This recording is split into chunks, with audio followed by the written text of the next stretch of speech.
ভাবছিলাম যে মানে খুব স্বাভাবিকভাবে বিএনপির মনোনয়ন হলো, রাজনীতিতে মনোনয়নের একটা নতুন বাতাস, নতুন রাজনীতি শুরু হয়েছে, সেটি নিয়ে কথা বলবো। কিন্তু শুরু করতে হবে, দেখলাম সবশেষ খবরে যে সহিংসতা, মানে একটা অবরোধ, টায়ার জ্বালানো, বিক্ষোভ, এগুলো তো চলছেই মনোনয়ন বঞ্চিতদের। চট্টগ্রামে একজন প্রার্থী গুলিবিদ্ধ হয়েছেন এবং অন্তত দুজন গুলিবিদ্ধ হয়েছেন, 8 রাউন্ড গুলি ছোড়া হয়েছে, এরকম গোলাগুলির খবর পর্যন্ত হয়েছে। আসলে পরিস্থিতিটা কেমন? এবং কেবল তো আসলে মনোনয়ন প্রক্রিয়া আরও না হয় আরও চলবে, কোন দিকে যাবে বলে মনে হচ্ছে? আপনার দুজনের কাছে ছোট করে একটু বিশ্লেষণ নিব। মাসুদ কামাল, আপনার কাছ থেকে শুরু করি।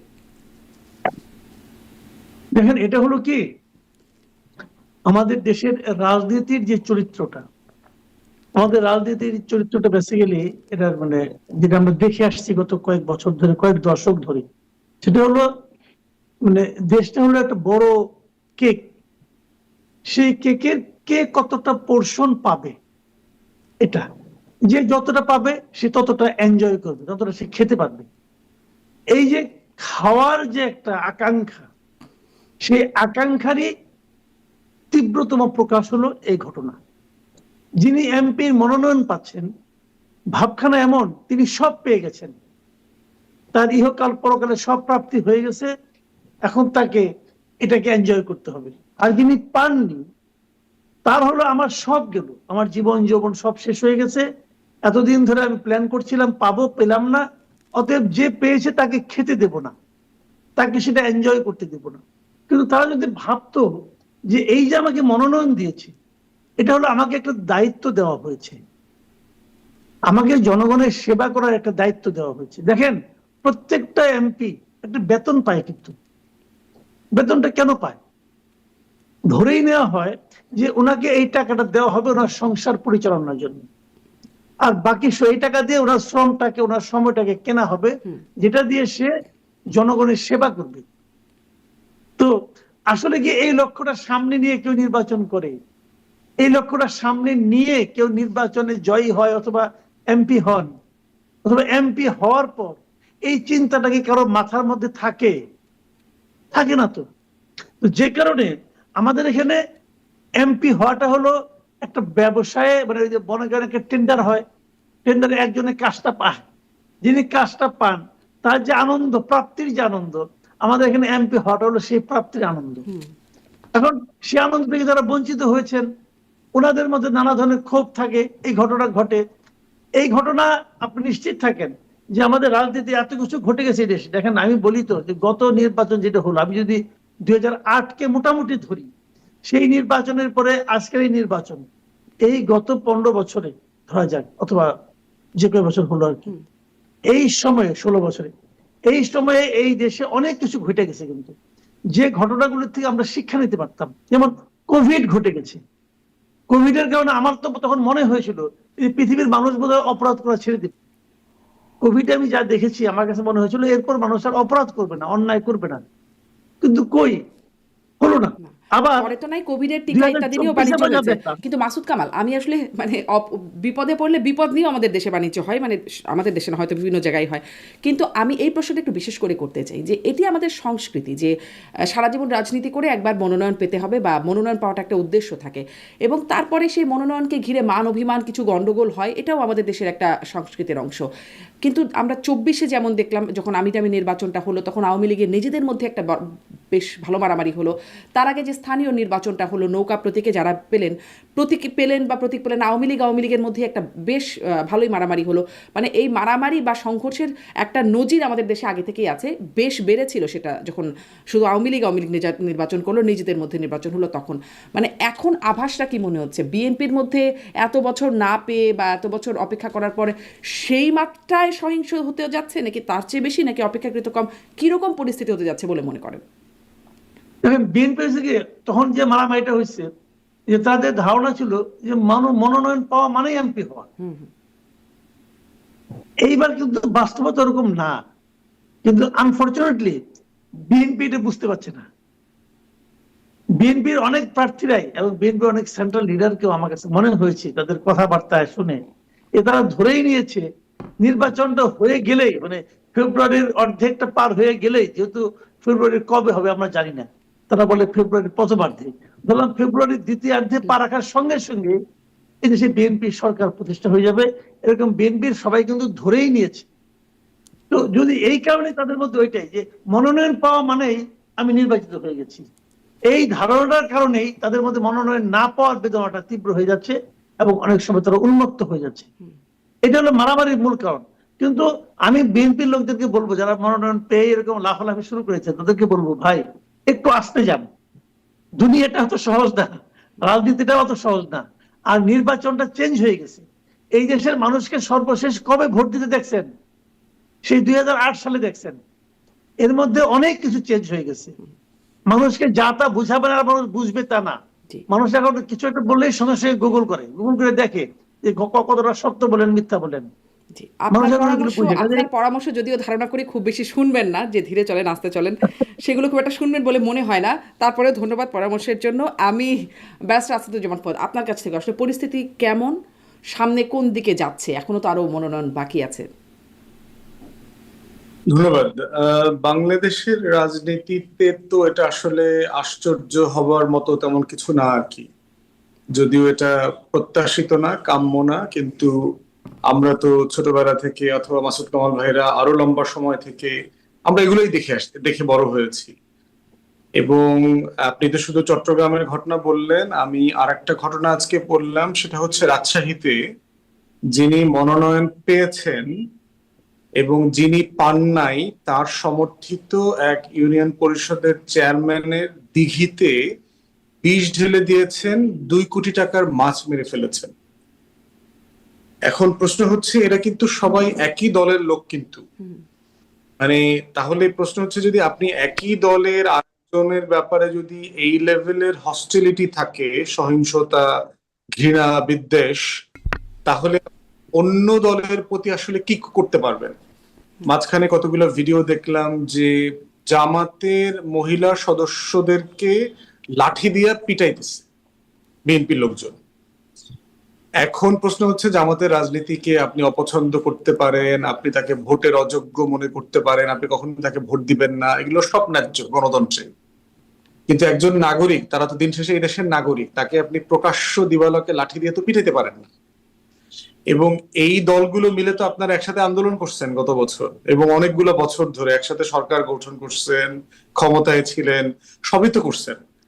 তো হুট করে এবং বাংলাদেশের কালচারে যেটা হচ্ছে, দেখবেন আমরা যারা রাজনীতি করেছি, লম্বা সময় ছাত্র রাজনীতি করেছি, ছেলেরা মারামারি করে।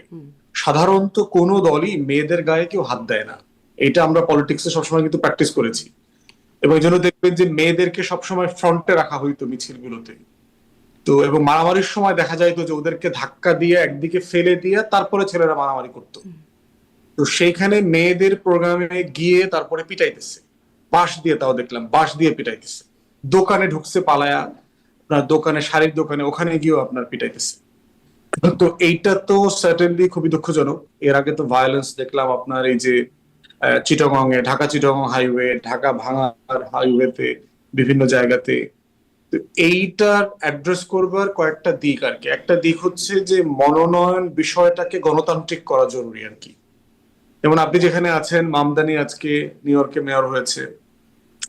মামদানি কিন্তু জনগণের ভোটে জেতার আগে দলের সদস্যদের ভোটে তাকে জিততে হয়েছে প্রার্থী হওয়ার জন্য দলের।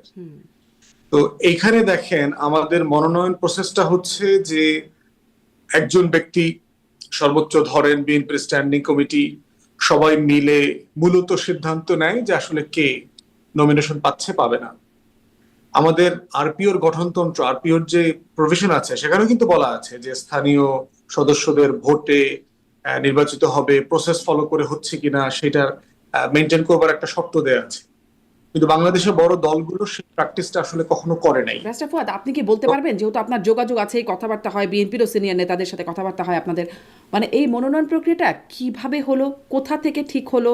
মানে অনেক তো 300 আসনের প্রার্থী, কিভাবে এই জিনিসটা ঠিক হলো? আমরা এর আগেও শুনেছি, এবারও এমনকি অভিযোগ উঠেছে বলতে কি, রাজনৈতিক দলগুলো, জামাতি যেমন বলেছে যে মনোনয়ন বাণিজ্য করতে চায় বলে পিআর মানতে চাচ্ছে না বিএনপি, এরকম কোনো মনোনয়ন বাণিজ্যের খবর কি হয়েছে, জেনেছেন? দেখেন, এগুলো তো রাজনৈতিক বক্তব্য, আমরাও দেই, এসব কথা বলি, কিন্তু এক্স্যাক্টলি অভিযোগ করবার জন্য যে লেভেলের এভিডেন্স দরকার, সেটা তো আসলে ভিজিবল না এভিডেন্স। এগুলো ধরেন অফ দ্য রেকর্ড অনেক কথাবার্তা বলা যায়, অনেকে এসে এই ধরনের কথাবার্তা বলেন, কে কাকে কত দিয়েছেন, ম্যানেজ করতেছেন, কে কোথায় তদবির করতেছেন, এগুলো কিন্তু এগুলো আপনি তো মানে পত্রিকাতে অথবা কোথাও না আসা পর্যন্ত আপনি তো পাবলিক রেকর্ড ওয়াইজ আপনি এগুলো বলতে পারেন না। কিন্তু অফ দ্য রেকর্ড এই বিএনপি আলোচনাগুলো যদিও হয়েছে শুনেছেন? দেখেন এটা মানে কোন জায়গা থেকে কতদূর পর্যন্ত যায় সেটা তো বলার সুযোগ নাই, বাট কোনো না কোনো লেভেলে তো এগুলোর লেনদেন হচ্ছে সার্টেনলি। কিন্তু দেখা যাচ্ছে যিনি নিচ্ছেন না তারও বদনাম হচ্ছে। দেখা গেছে যে অনেকেই বিএনপির সিনিয়র লিডারশিপকে হয়তো বলছেন যে এটা ওইখানে গেছে, কিন্তু আসলে ব্রিফকেসটা ওইদিকে আশেপাশেও যায় নাই। এটা ভিতরের চাঁদাবাজরা মিলে নিজেরা নিজেরা ভাগ বাটোয়ারা করে নিয়ে গেছে আর কি, সেরকম হতে পারে। জি বিএনপির গঠনতন্ত্র মোতাবেক তাদের স্ট্যান্ডিং কমিটি হচ্ছে তাদের ইলেকশন বোর্ড, এটা হচ্ছে তাদের প্রসেস আর কি। জি তো প্রসেসটা তারা ওইভাবেই ফলো করেছে। গভর্নিং আপনার মনোনয়ন বোর্ড তো লম্বা সময় মিটিং করেছে এবং একাধিকবার মিটিং করেছে। তাদের যারা যুগপদের শরিক দল ছিল তাদের সাথে তারা মিটিং করেছে, করেই তো তারা তারা নাম টাম চেয়েছে বিভিন্ন দলের কাছ শরিক থেকে। দলগুলো থেকে হয়তো মনোনয়ন পরে দেওয়া হবে, তাদের জন্য 63টি আসন এখনো পর্যন্ত খালি রাখা হয়েছে, মনোনয়ন দেওয়া হয়নি।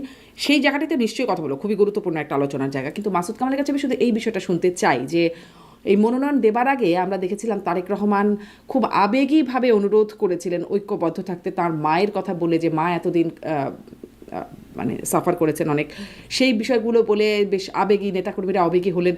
কিন্তু সেটির তো বাস্তবায়ন আসলে হলো না, সেই মারামারি সহিংসতা হয়েই যাচ্ছে। তাহলে মানে কদিন ধরে না, একদম শুরু থেকেই রাজনৈতিক দলগুলো, বিশেষ করে মানে বিএনপি বিরোধী রাজনৈতিক দলগুলো বা প্রতিপক্ষ রাজনৈতিক দল যারা আছে তারা বলছিল যে, বা গণমাধ্যমে আসছিল যে এখনই যেভাবে চাঁদাবাজি দখলবাজি সেগুলো যেগুলো দেখা যাচ্ছে তাহলে নির্বাচিত হলে কি হবে। এখন সেই চাঁদাবাজি দখলবাজি আলোচনায় নাই, কিন্তু এখন যেটি এরকম নির্বাচনের আগেই এরকম সহিংসতা যদি দেখা যায় তাহলে নির্বাচন হবে কিনা, নির্বাচন হলে কি হবে, এই প্রশ্নটা কি বিএনপিকে পেছনে ফেলে দিচ্ছে কিনা বা দৌড়ে একটু টেনে ধরছে কিনা? দেখেন এখন পর্যন্ত আজকে দুদিন হলো, দুদিনে যে মারামারি খুব বেশি ঘটনা ঘটেছে তা কিন্তু না। আপনি কিন্তু খুব বেশি উদাহরণ দিতে পারবেন না। আর একটা জায়গায় দেখলাম যে ভাঙা আপনার মহাসড়ক, ওটাখানে আগুন টাগুন দিয়ে তারা ই করেছে, আপনার মানে একজন প্রার্থীর ব্যাপারে তার বিরোধিতা করেছে, সেটা তো স্থগিত করা হয়েছে এটা, এই মনোনয়নটা। ওইটা একটা ঘটনা। আর চিটাগাংয়ের ঘটনা যেটা ঘটলো, আর ফুয়াদ ভাই যে ঘটনাটা বললেন যে ওই যে আপনার রাজশাহীতে যে মাসে দেওয়া, ঘটনা কিন্তু এই দুই তিনটাই। যে 300 আসন অথবা 263টা আসনের মধ্যে মানে খুব বেশি না 2-3টা না, আমার এছাড়াও কাছে বিভিন্ন জায়গায় এত এই মাত্রায় না হলেও অবরোধ করা, সড়ক অবরোধ করা, টায়ার না, জ্বালানো, এখন মানে মানুষের অতটা হচ্ছে ভোগান্তি না। হচ্ছে। এটা আরেকটু সময় লাগবে, আরো কটা দিন যাক, তাহলে আপনি বুঝতে পারবেন।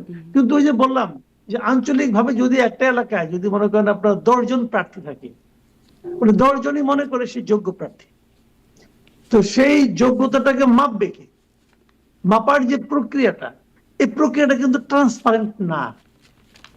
মাপার প্রক্রিয়া যদি ট্রান্সপারেন্ট হতো, যে কথাটা নাকি ফুয়াদ ভাই বললেন, যে যদি ওদের দলীয় কোনো হতো, ভোট হতো, দলীয় সমর্থকরা যদি ভোট দিয়ে বলতো যে আমার এলাকায় উনি প্রার্থী হতে পারবেন, অতটুকু গণতান্ত্রিক তো আমাদের দেশের দলগুলো হয় নাই এখন পর্যন্ত। আমরা তো দেখি নাই। আমরা প্রত্যাশা করি ওরকম হোক, যে কোনো একটা এলাকায় কে সবচেয়ে ভালো হবে এটা ওই দলের লোকজন যারা আছে তারাই নির্ধারণ করুক, কিন্তু সেরকম তো হয় নাই। আমরা বরং দেখি যে ওই যে বলেন যে আপনার স্ট্যান্ডিং কমিটি, ওই স্ট্যান্ডিং কমিটি 5-6 জন লোক বসেন, যে কথাটা আছেন 7-8 জন মধ্যে আছেন এখন, তারা বসেন এবং তাদের কাছে কিন্তু নানা ধরনের চিরকুট আসে, তাদের কাছে তদবির আসে। হয়তো কেউ একজন বলে যে উনি খুব ভালো হবে, তাকে দিয়ে দিচ্ছে। তো এই যে প্রক্রিয়াটা, এই প্রক্রিয়াটা ভালো না, এই প্রক্রিয়াটা ভালো না, এই প্রক্রিয়াটাকে আমি পছন্দ করি না। আমি কালকেই তো সোশ্যাল মিডিয়ায় এক ভদ্রলোকের একটা স্ট্যাটাস দেখলাম। উনি জানালেন যে আপনার উনি সিলেটে পড়তেন ইউনিভার্সিটিতে, ওই সিলেটে একটা ছেলে জাহাঙ্গীর নাকি একটা ছেলে, সে এই পুরো 15টা বছর বিএনপির হয়ে সে কিভাবে মানে দৌড়ের উপর ছিল, অত্যাচারিত ছিল এবং মানে জেল খেটেছে। আমি যখনই ফোন করতাম তার ফ্যামিলিতে জানতাম সে জেলখানায় আছে।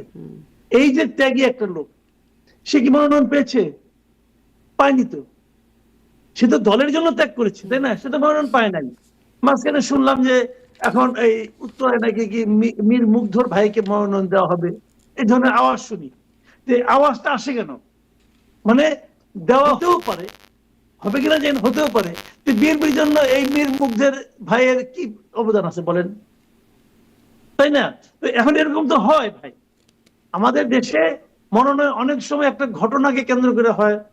আমার পরিচিত পাওয়ারফুল লোকের সঙ্গে কার কতটা সম্পর্ক আছে জানেন আপনি? বাংলাদেশের রাজনীতিতে কি হয়, বাংলাদেশের রাজনীতি কিন্তু যতটা না বিএনপির আদর্শ, তার চেয়ে বড় হলো কি আপনি কোন ভাইয়ের রাজনীতি করেন।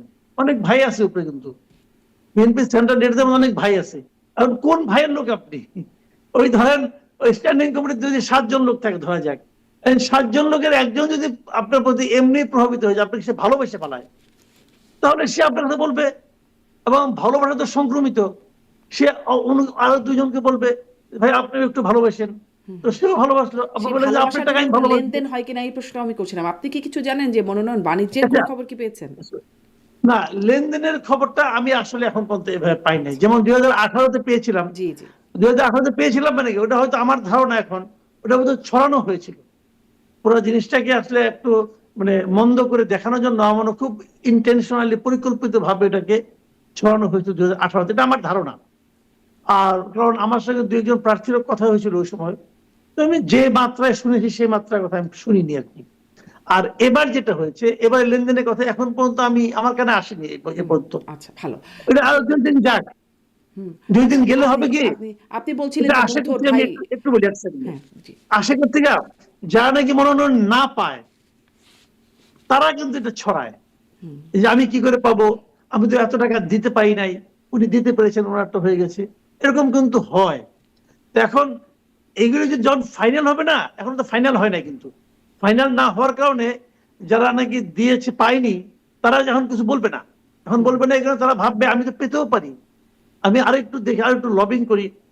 আর যখন ফাইনাল হয়ে যাবে তখন আপনি শুনতে পারবেন যে লেনদেন হয়েছিল কিনা, মানে ফাইনাল হলে অভিযোগ কত অনুযোগ হয়েছে। বিক্ষোভের বিষয়টা এখনো বাকি আছে, সেটি আমরা পরে দেখতে পারবো। কিন্তু ওই যে আসলে যেটি মনোনয়ন দেওয়ার আগেই হাইকমান্ড থেকে বলা হচ্ছিল যে আসলে অনেকগুলো বিষয় বিবেচনা করা হয়, কার কত অবদান, তার সেই সাথে কে জিতে আসতে পারবেন।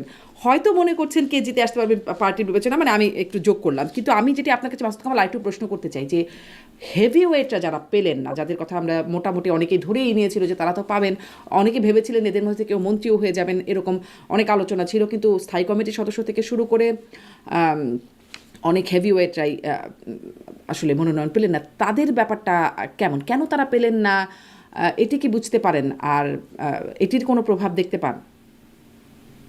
এটার কোনো প্রভাব এখন আমি দেখিনি, এবং ওনারাও কিছু বলেননি। ওনারা বলেছেন দলের স্ট্র্যাটেজিক্যাল কারণে তারা দেয়নি। আরো তো সময় আছে ভাই, 63টা এখনো বাকি আছে, তাই না? এই 63টা বাকি থাকা মানে কিন্তু অনেক বাকি থাকা, এর মধ্যে তারা ঢুকে যেতে পারেন। 2 একজনের জন্য আমারও মনে হয়েছিল এই লোকগুলির একটা অবদান আছে। যেমন আমি একটা নাম ধরেই বলি, হাবিবুন নবী সোহেল।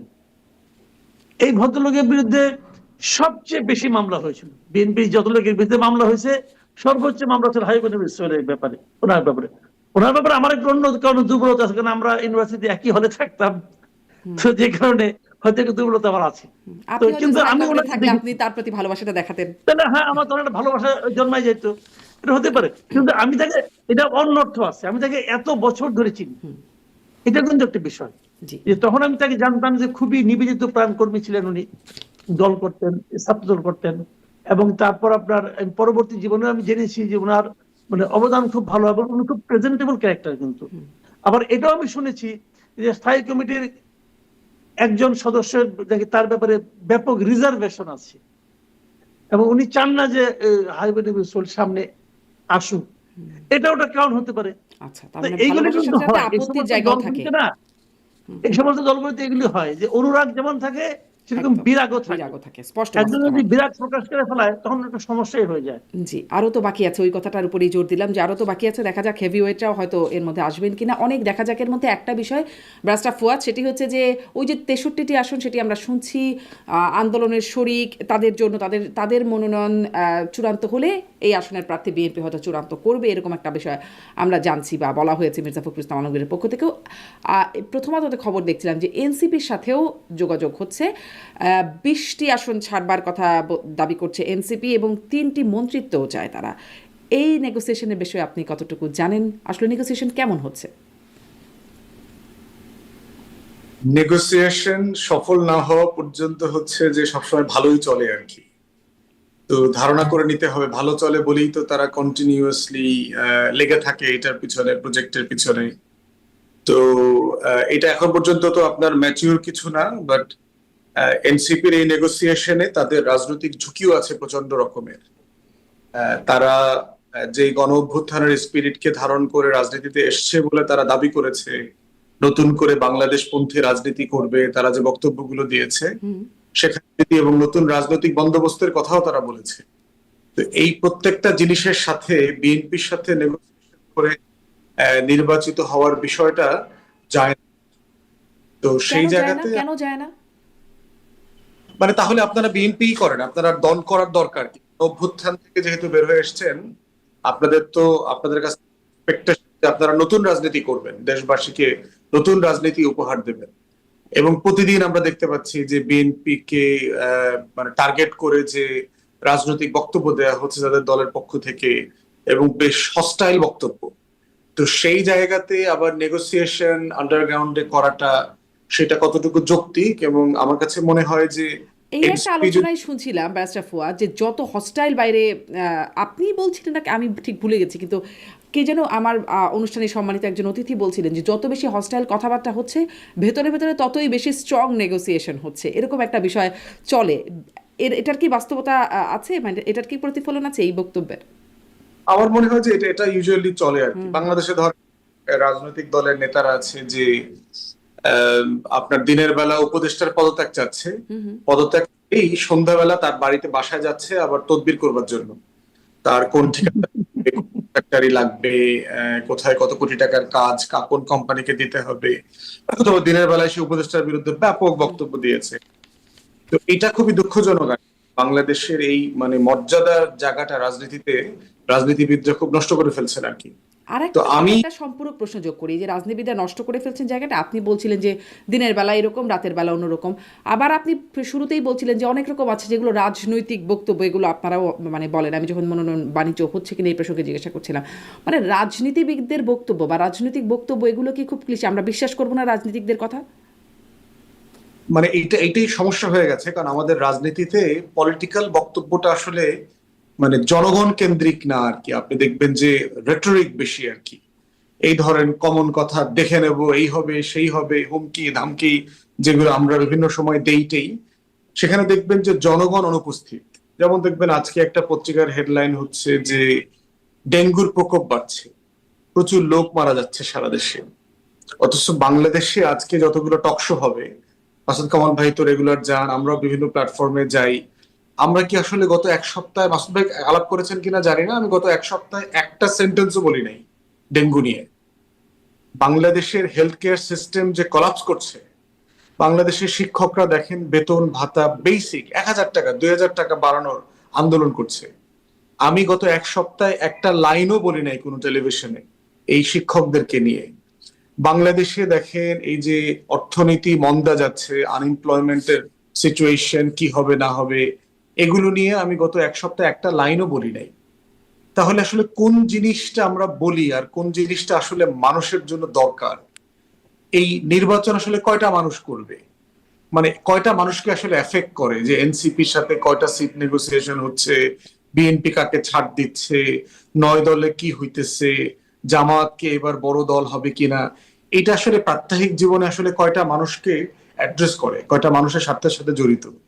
তো সেই জায়গাতে দেখেন যে আমাদের পুরো রাজনীতিটাই জনগণ বিমুখ একটা কনভারসেশনের মধ্যে চলে গেছে। কিন্তু আপনি যদি ওয়েস্টার্ন কান্ট্রিতে দেখেন, সেখানে প্রত্যেক দিন দেখবেন পলিটিশিয়ানরা তাদের ন্যাশনাল ইস্যুতে কথা বলছে, জাতীয় ইস্যুতে কথা বলছে। আপনি শুধু গিনিপিক চিন্তা করবেন যে আজকে 10টা 20টা রাজনীতিবিদদের সকল পত্রিকার হেডলাইন বক্তব্যগুলো কি, এবং অলমোস্ট আপনি কোনো বক্তব্যের ভিতরে জনগণ পাবেন না। আপনি পুরো বক্তব্যের কেন্দ্রবিন্দু হচ্ছে ক্ষমতা, এবং সেটা আমি, আমরা, আমার দল, সিট টিট, এই টোটাল 8টা 10টা শব্দের ভিতরে টোটাল আলোচনাটা আটকে গেছে। তো এই যে সংকটটা তৈরি করছে, এই সংকটে যেটা হচ্ছে রাজনীতিবিদরা ফাউল কথা বলে, রেটরিক বলে, জনগণ নিয়ে কথা বলে না। হ্যাঁ, রাজনীতিতে শেষ কথা নাই, দেখবেন এই কথাটা প্রায় বলে আর কি, রাজনীতিতে কোনো শেষ কথা নাই। তাহলে মানে কি রাজনীতি কি মানে মানে এটা এটা এটা তো বেশ্যাদের কোনো প্রফেশন না তো। যে মানে কোনো শেষ ক্লায়েন্ট নাই, মানে আমার ক্লায়েন্ট এন্ডলেস, মানে কোনো আওয়ারই আমার লাস্ট আওয়ার না। তো এইটা তো চলতে পারে না। পলিটিক্সে তো একটা এথিক্সের জায়গা থাকতে হবে, একটা ডিগনিটির জায়গা থাকতে হবে। তো আমার কথাকে তো জনগণকে বিশ্বাস করতে পারতে হবে যে না, এই মানুষটা সত্য বলে, এই মানুষটা আসলে আমার জন্য কথা বলে। জি, নতুন তো সেই জন্য বন্দোবস্তের রাজনীতির কথা বলে তাহলে তো সেই আপনি যেই মানে শব্দ ব্যবহার করছেন ওইগুলোই তো রয়ে গেল। তাহলে আসলে বন্দোবস্ত কি হলো, কেন আপনাদের বিশ্বাস করবে? আপনি অবশ্যই এই প্রশ্নটা করছিলেন, আমি এই প্রশ্নটাই রাখলাম যে আসলে বিশ্বাস কেন করবে? আপনারা ঐক্যমত হইলে তাতে মানুষের কি যায় আসে?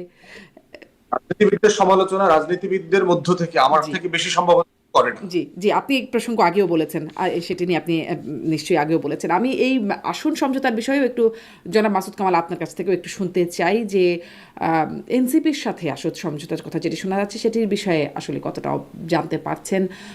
সমঝোতা হলে আসলে কেমন হবে আর না হলে কেমন হবে? আমরা জানতে পারছি বিএনপি কোনোভাবেই চাচ্ছে না জামায়াতের সাথে এনসিপির কোনো রকম জোট হোক। একটা জিনিস কি, যে এই যে নিউজটা আজকে যেটা প্রথম আলোতে নিউজটা প্রথম করেছিল, এই যে 20টা আসলে সমঝোতা, তারা বলছে 20টা এমপি চাচ্ছে, 3জন মন্ত্রী চাচ্ছে, এই ধরনের একটা নিউজ আজকে প্রথম আলোতে ছাপা হয়েছে। আমি প্রথম আলোকে বাংলাদেশের মানে প্রধান দৈনিক মনে করি।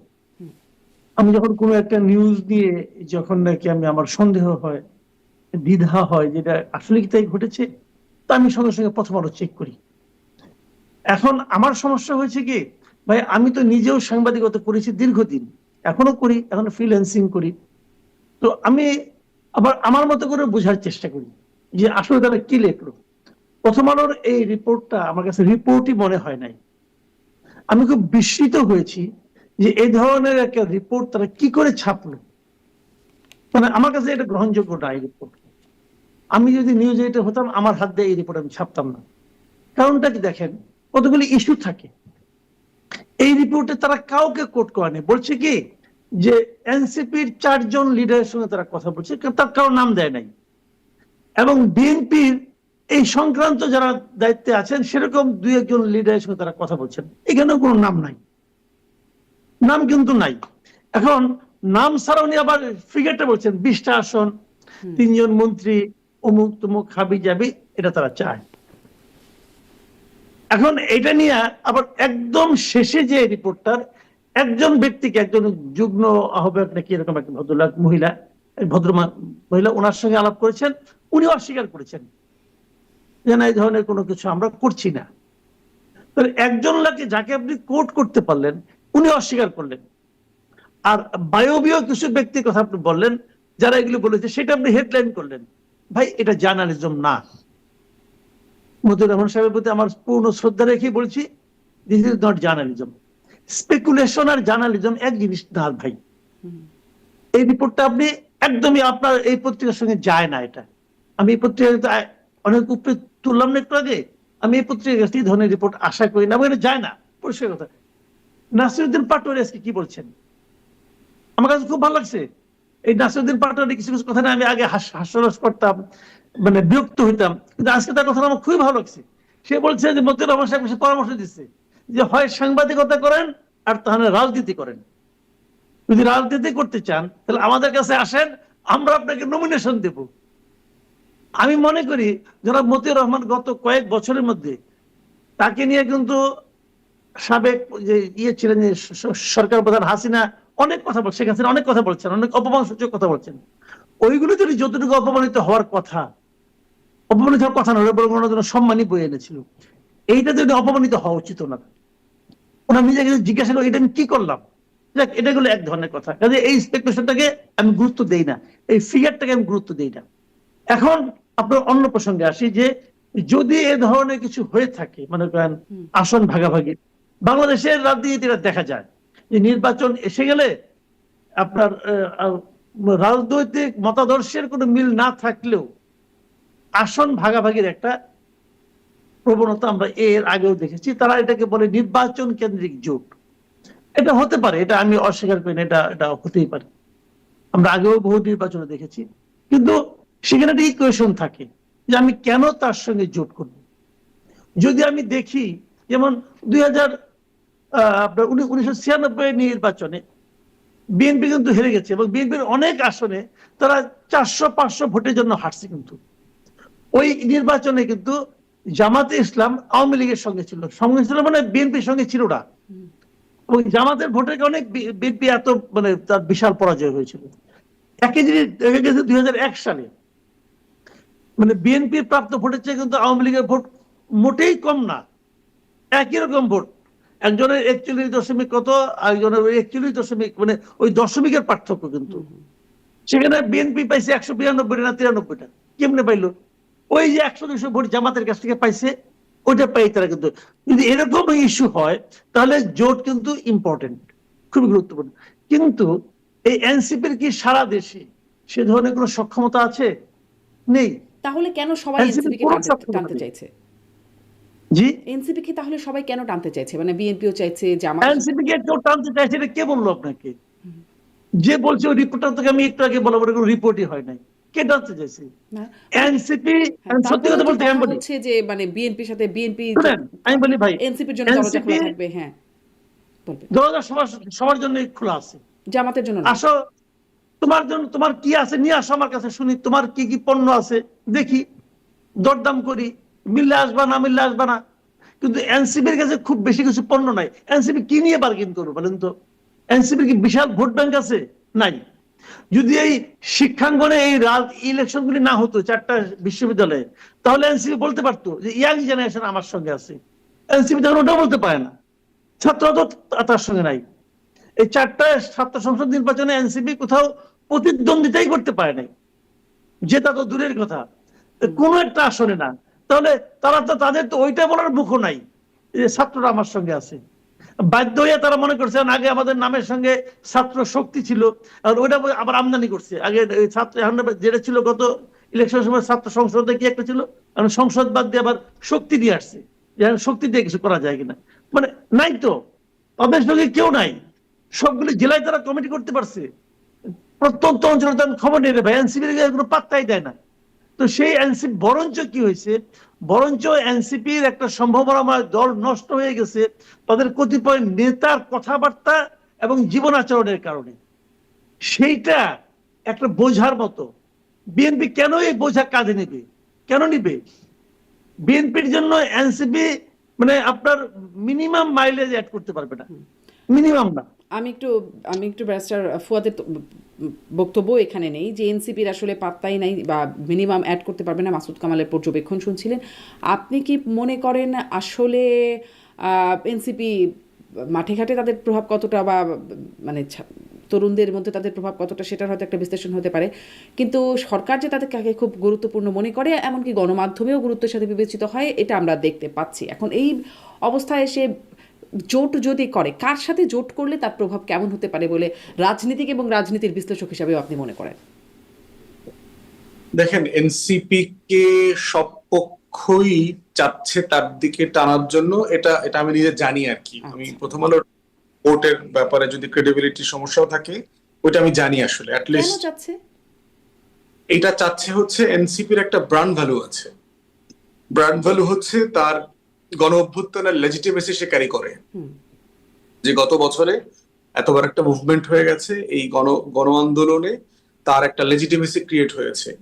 এবং দ্বিতীয়ত হলো তরুণদের রিপ্রেজেন্টেশন, যে ধরে নেওয়া হচ্ছে যে একটা বিশাল তরুণ জনগোষ্ঠীকে তারা রিপ্রেজেন্ট করে। কিন্তু এখন সেটা যে করে না, মাসুদ কামাল তো ওই ছাত্র সংসদ মানে ছাত্র ডাকসু জ্যাকসু চাকসু এই নির্বাচনগুলোর উদাহরণ দিয়ে বলি। ওটা সত্য, বাট স্টিল, যেমন ধরেন আমরা পুরাতন আমলের রাজবাড়ি দেখতে গেছেন কখনো? মানে গাছপালা বিল্ডিং এর ভিতর থেকে উঠে গেছে, কিন্তু গ্রামে কিন্তু ওই বাড়িটাকে এখনো রাজবাড়ি বলে, দেখবেন যে এইটা হচ্ছে রাজবাড়ি, তো ওখানে কেউ থাকে না। এই জন্য হচ্ছে যে আপনি তার ক্রেডিবিলিটি কতটুকু, তার জেতার সক্ষমতা কতটুকু, তার লোকজনের চরিত্র কতটুকু ভালো, সেটা নিয়ে আপনি প্রশ্ন যেমন তুলতে পারবেন, বাট এটাও সত্য যে তারাই গণ অভ্যুত্থানের ফেস। গত বছর যা যা হয়ে গেছে ওটাই তারা সেই রাজবাড়ির একটা সম্মান খেতাব তারা হোল্ড করে আর কি। সেই সম্মান দিয়ে ভোটে জিততে পারবে, মানে ভোটে লাভ হবে, এটা হলো ডিফারেন্ট কোশ্চেন। যে আপনার আমার অনেক পরিচিতি, যেমন ধরেন মাসুদ কামাল ভাইকে অনেক মানুষ চেনে সারা দেশে, প্রচুর টকশো করে। এখন মাসুদ ভাইকে যদি কলাবাগান রোডের আসনে দাঁড় করায় দেন, মাসুদ ভাই তো জামানত বাজেয়াপ্ত হবে কি, তাই না? মাসুদ ভাই বেয়াদবি করলাম না তো? অবধারিত, অবধারিত। অবধারিত আর কি। এখন প্রশ্ন হচ্ছে যে আমরা যারা এখনো নির্বাচন করি নাই, আমাদের কনস্টিটিউয়েন্সি নাই, আমাদের নতুন দল, এই চ্যালেঞ্জগুলো আমাদের আমাদের আমাদের সামনে সবার আছে। এবং দেখবেন আমার অনেকগুলো তো কমন সমালোচনা আছে, তার ভিতরে একটা সমালোচনা হচ্ছে যে এই এই টাকলার তো মেম্বার হওয়ারই ভোট নাই। আপনি দেখবেন আমার আমার মন্তব্য, একটা কমন মন্তব্য দেখবেন একটা, যে এই টাকলার তো মেম্বারই হইতে পারবে না। তো কথা তো সত্য টেকনিক্যালি, কারণ আমি তো আসলে কোনো কিছু হই নাই তো এখন পর্যন্ত, নির্বাচিত তো কিছু হই নাই, আমি শুধু দলে নির্বাচিত হয়েছি। তো সেই জায়গাতে কনস্টিটিউয়েন্সির ভ্যালু ক্রিয়েট করবে নির্বাচনের পরে। কিন্তু ওই জায়গাটা তারা একটা ভ্যালু ক্রিয়েট করেছে, যেটা বোধ করছে যে ডানে বামে যে কোনো বলয় তারা থাকলে ওই ফিগার হেডের একটা বেনিফিট তারা পাবে। এনসিপির কিছু আশঙ্কা আছে। এনসিপির আশঙ্কা হচ্ছে, ধরে নেওয়া হচ্ছে বিএনপি ক্ষমতায় যাবে, এবং এনসিপির সাথে যেহেতু বিভিন্ন কারণের সম্পর্ক বিএনপির টানাপোড়েনের মধ্যে আছে, তাদের অনেককে জেলে যাওয়া লাগতে পারে, দুদকের মামলায় পড়া লাগতে পারে, হেনস্থার শিকার হওয়া লাগতে পারে। এবং দ্বিতীয় একটা ভয় হচ্ছে যে ডিপ স্টেট যারা আছে বাংলাদেশে, সোনার বাংলায়, এরকম ডিপ স্টেটের সাথেও এনসিপির সম্পর্ক ভালো না। তো দেখা যাবে যে ওই বাস্তবতাগুলোতে তারা বিভিন্ন রকম প্রতিহিংসার শিকার হতে পারে। তো সেক্ষেত্রে এনসিপি ভেবে থাকতে পারে যে আমি যদি বিএনপি বলয়ে থাকি, ক্ষমতার বলয়ে থাকি কোনো না কোনো ফর্মে, তাহলে অ্যাটলিস্ট এই আশঙ্কাটা থাকবে না তাহলে যে কি আমার, এটা হচ্ছে এনসিপির সেফ এক্সিট খোঁজার প্রক্রিয়া?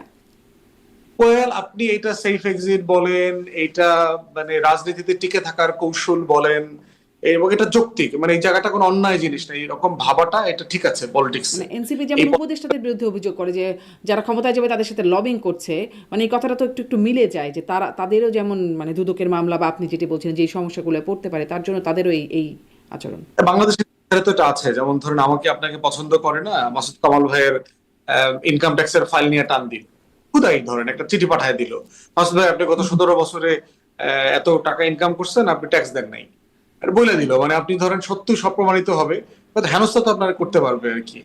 তো সেই জায়গায় এই ভয়টা তাদের মধ্যে কাজ করে থাকতে পারে কারো কারো মধ্যে।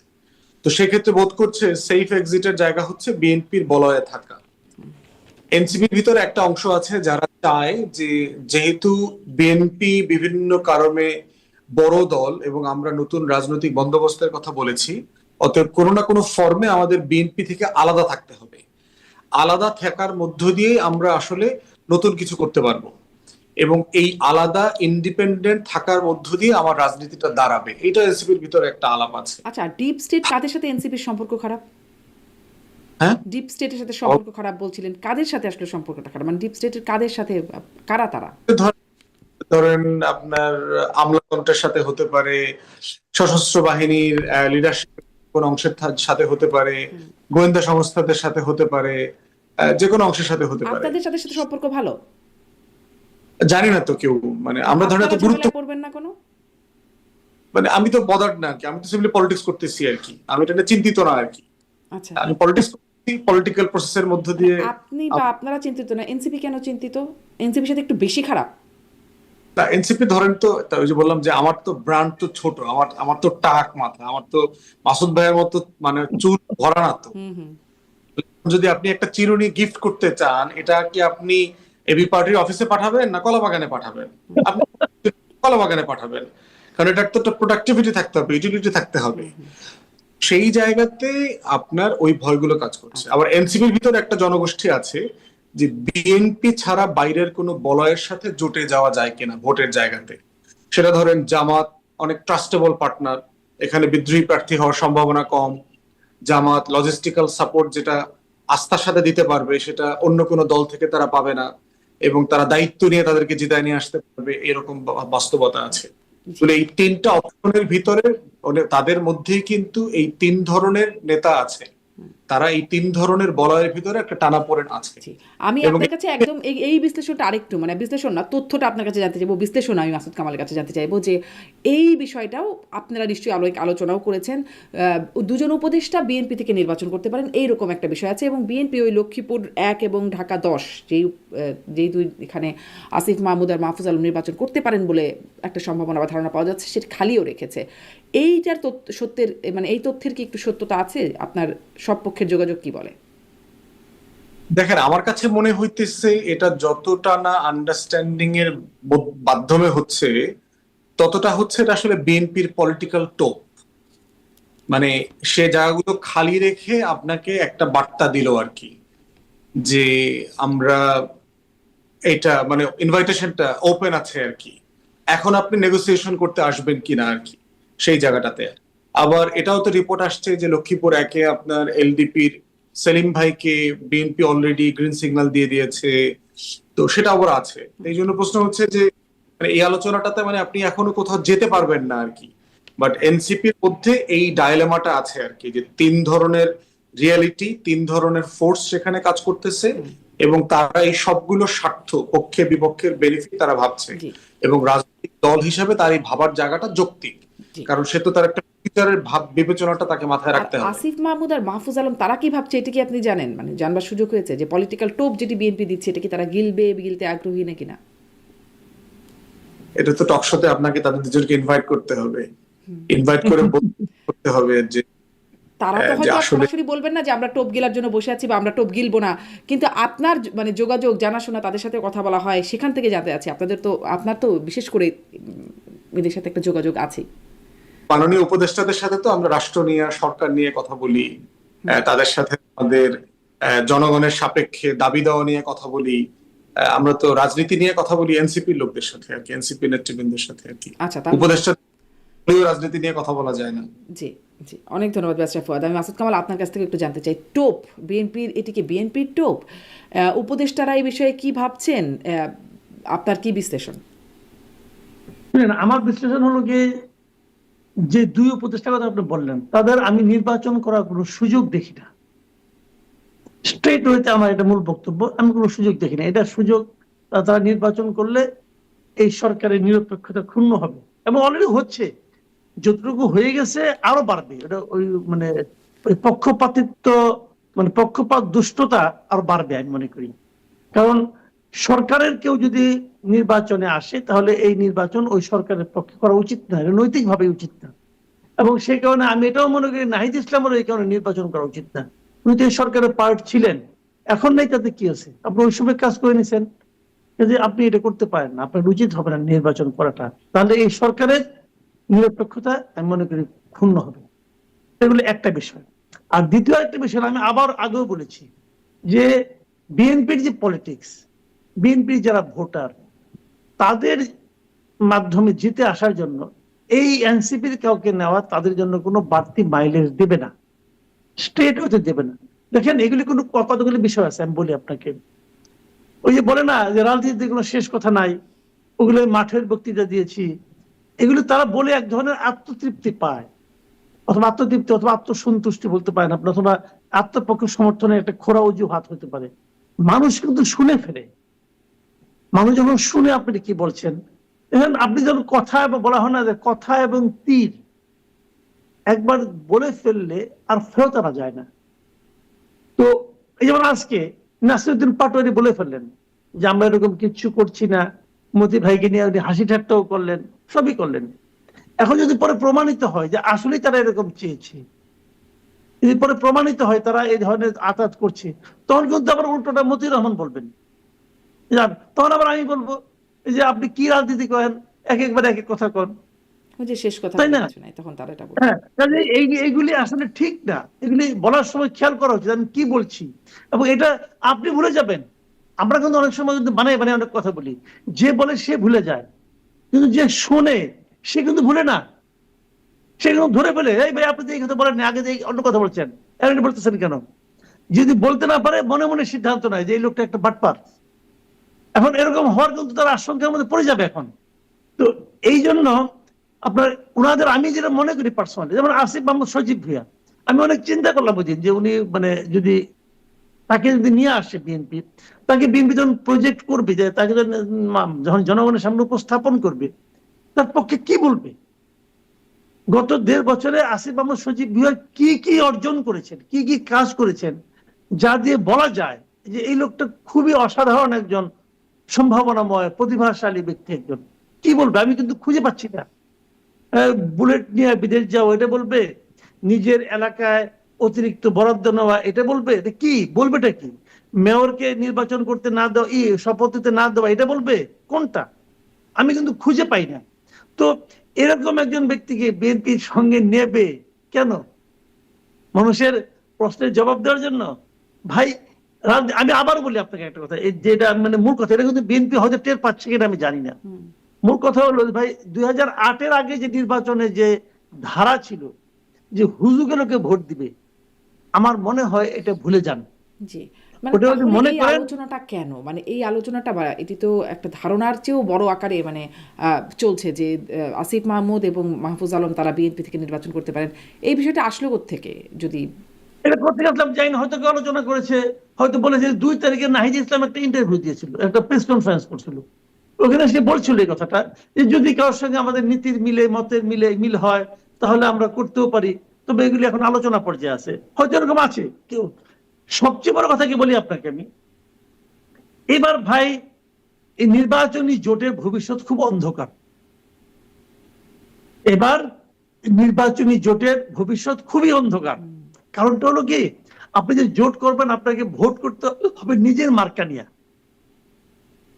এখন নিজের মার্কা নিয়ে যদি আপনি ভোট করেন, দেখেন নিজের দল বিএনপির সঙ্গে সে আছে, বিএনপি একজনকে মনোনয়ন দিয়েছে, তারপরেও কিন্তু বিদ্রোহ হচ্ছে। আর যাকে চেনে না জানে না এরকম একজন লোককে আপনি মনোনয়ন দিবেন, সে জায়গায় তার মার্কা নিয়ে দাঁড়াবে, মনে করেন শাপলার কলি নিয়ে দাঁড়াবে, আর ধানের শীষে সবাই শাপলার কলির উপর ঝাঁপাইয়া বলে ভোট দিবে। ভাই, বাংলাদেশের ভোটাররা এখনো ওরকম পর্যায়ে যায় নাই। তখন ওখানে কিন্তু আবার হবে কি জানেন, ওখানে বিএনপির যে সম্ভাব্য প্রার্থী ছিল উনি হয়তো স্বতন্ত্র দাঁড়ায় যাবে। যদি স্বতন্ত্র দাঁড়ায় যায় তখন তার কাছে কিন্তু গোহারা হাঁটতে পারে। কারণ এই লোকটা তো ভাই, শুনেন, ওই এলাকা বিএনপির রাজনীতি গত 15 বছরের রাজনীতি কি, বিএনপির গত 15 বছরের রাজনীতির সবচেয়ে মাপকাঠিটা হলো যে কে কত নির্যাতিত হয়েছে, এবং লোকে তো বলবে যে নির্যাতিত আমি হয়েছি। ওকে, ও তো এখানে আসে না, ও তো আগে ছাত্রলীগ করতো, ছাত্রলীগের লোক ছিল, এখন আসছে। যেমন পঞ্চগড়ের উদাহরণটা আমি বলি, পঞ্চগড়ের এখানে সাথী সারাম দাঁড়াইছে, সে তো ছাত্রলীগ করতো আগে, করতো না? এখন সে ছাত্রলীগ, এখন সে এখানে এসে পড়ছে।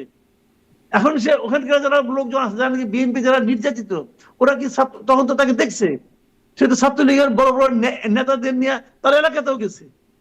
মানুষ কি সহজে ভুলে যাবো? মানুষের মন কি ব্ল্যাকবোর্ড নাকি ডাক্তারদের বুঝে বললেন?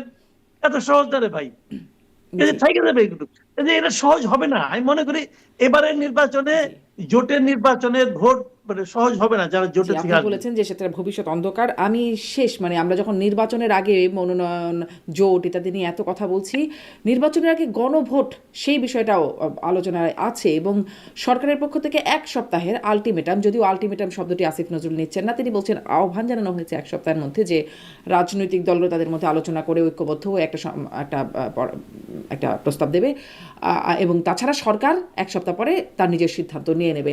আমি দেখছিলাম যে মানে আপনারা আলোচনার একটা প্রস্তাব নিয়েছেন, 2 দিন পার হয়ে গেছে, এখন আলোচনার একটা উদ্যোগ, কেবল আপনারা 9টি দল, আপনারা এনসিপি সহ, ব্যাসফাদ, আপনাকে জিজ্ঞাসা করছি যে একটা উদ্যোগ নিলেন, এটার কি কোনো ভবিষ্যৎ আছে? মানে আলোচনা করে কিছু হবে, আপনারা আর কিছু করতে পারবেন 1 সপ্তাহের মধ্যে, মানে আর 5 দিনের মধ্যে? না, একটা বিষয় হচ্ছে যে আপনার কথা তো বলতে হবে। যেমন ধরেন আমরা, আপনারা, মাসুদ ভাইরা প্রতিদিন হাউকা করতেছি না বিভিন্ন জায়গায় গিয়ে গিয়ে,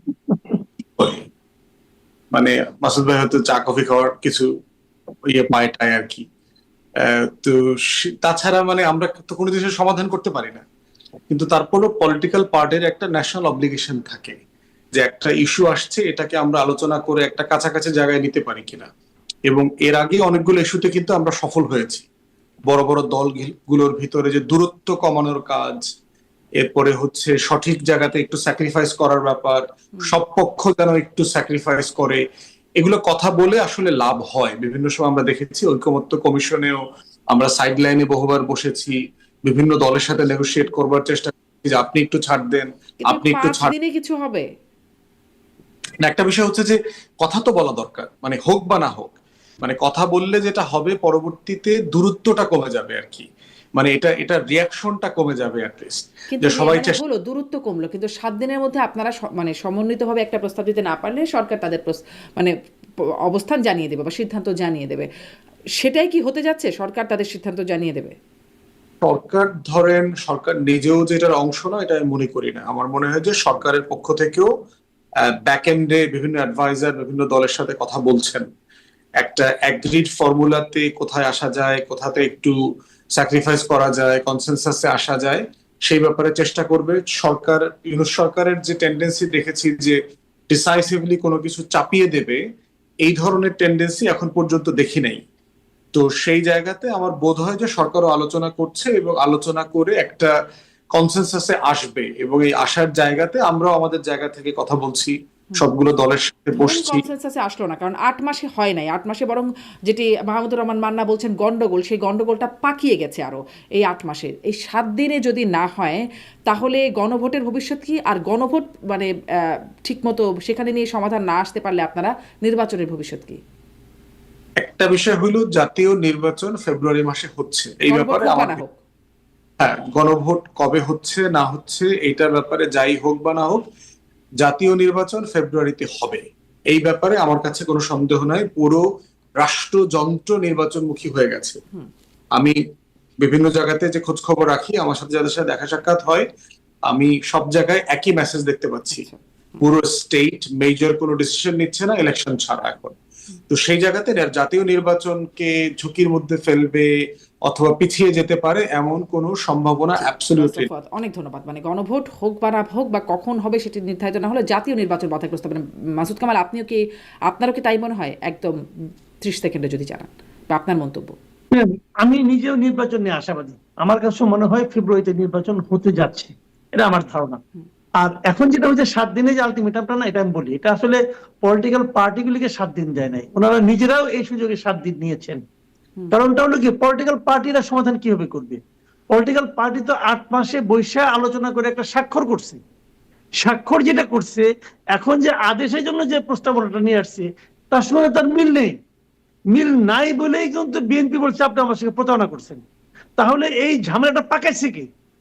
পাকাইছে জাতীয় ঐকমত্য কমিশন, এবং ঐকমত্য কমিশনের চেয়ারম্যান কে? ডক্টর ইউনূস।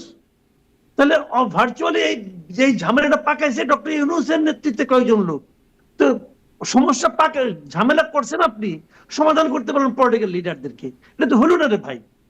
আর পলিটিক্যাল লিডার তো 8 মাস বসে কথা বলছে, নানা বিষয়ে মতামত দিছে, তারপরে এখন তারা দিতে দিতে সার্ট দিয়া শেষ পর্যন্ত একটা জায়গায় এসে পড়ছে যে এইটাই আমাদের চূড়ান্ত। ওইখান থেকে আপনি আবার চেঞ্জ করলেন কেন? আসলে ভাই মুদ্রা কথা হলো, ওই যে আমেরিকার 2 নাগরিক এখানে আসছিল না, ডক্টর আলী রিয়াজ এবং মনির হায়দার, এরা একটা মিশন নিয়ে আসছিল, একটা ঝামেলা পাকাই দিয়ে দুজনে উড়াল দিয়ে চলে গেছে। এখন বসে বসে ডক্টর ইউনূস আর তার 7 জন মিলে এই যে উড়াল দিয়ে চলে গেছে, তারা কি আর আসবেন না? মানে আসবে, আসবে, কিন্তু এটা চূড়ান্ত না হওয়ার আগে তারা যায় কিভাবে? বিষয়টাকে একটা ফয়সালা না হওয়ার আগে তারা যায় কিভাবে? জি, এবং এইটাই ছিল একমাত্র কারণ। আমি শুরু থেকে বলতেছি যে বিদেশি লোকদেরকে আইনেন না। আপনি আজকে যে গুগলে সার্চ দেন, ডক্টর আলী রিয়াজ লেখা সার্চ দেন, দেখবেন কি আসে। লেখা উঠবে যে আমেরিকান পলিটিক্যাল সায়েন্টিস্ট। আপনি আমেরিকান পলিটিক্যাল সায়েন্টিস্টকে নিয়ে আসছেন আমার দেশের সংবিধান বোঝানোর জন্য, আমাদের পলিটিক্যাল লিডারদেরকে জ্ঞান দেওয়ার জন্য। ভাই এর নিয়তি খারাপ এদের। জি, জনাব মাসুদ কামাল, অনেক ধন্যবাদ। দেখা যাক ফয়সালাটা আসলে কি হয়। কি গন্ডগোল পাকিয়ে যে তারা গেলেন, সেই গন্ডগোলটাই রয়ে যায়। অনেক ধন্যবাদ মাসুদ কামাল, অনেক ধন্যবাদ ব্যারিস্টার ফুয়াদ, আপনাদের দুজনকেই ধন্যবাদ। দর্শক এতক্ষণ সাথে থাকবার জন্য।